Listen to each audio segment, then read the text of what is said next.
Explique-nous un petit peu ton parcours, comment tu es passé de l'ASSA à l'Université de Laval. Moi, quand j'étais plus jeune, j'étais vraiment concentrée plus sur l'aspect volleyball.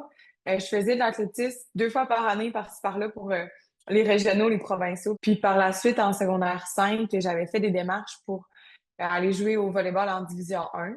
Donc finalement, j'avais été repêchée à Québec. Fait que j'ai allongé mon cégep en 3 ans pour pouvoir jouer au volley. Finalement, faute de COVID, le coach d'athlétisme de saut de l'Université Laval, il m'écrivait souvent pour me demander, ah, finalement, veux-tu faire de l'athlétisme, blablabla. Puis il avait déjà vu mon nom passer sur les résultats. À un moment donné, je me suis dit, ben, je vais l'essayer. Donc, finalement, en rentrant à l'université, c'est là que j'ai fait le switch du volley à l'athlétisme. Et donc récemment, tu as participé au championnat du monde au Botswana.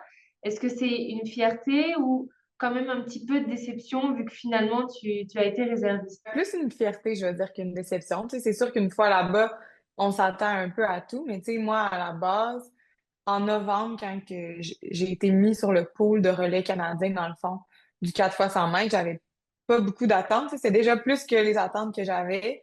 Donc, après d'avoir été invité au camp d'entraînement avec l'équipe nationale, c'était déjà, moi, des belles opportunités que j'avais pas vu venir.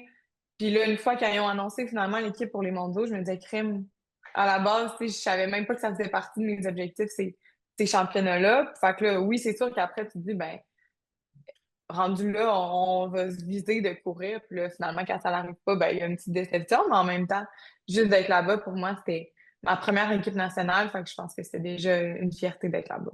Est-ce que tu es fière de représenter la BTB-Témiscamingue? Je niaise un petit peu mes amis, des fois, de Québec, parce que c'est- des athlètes des grandes villes, ça a le moins le même impact, si on veut. Tu sais, je trouve ça toujours mignon de voir que, tu sais, en Abitibi, il y a encore des gens qui me suivent, de voir comme toute la communauté aussi qui est derrière nous puis qui sont fiers, qui nous supportent à travers ça. Puis à chaque fois, ça me fait tout le temps chaud au cœur. Qu'est-ce qu'on peut te souhaiter à toi pour l'avenir? Je dirais d'autres équipes nationales.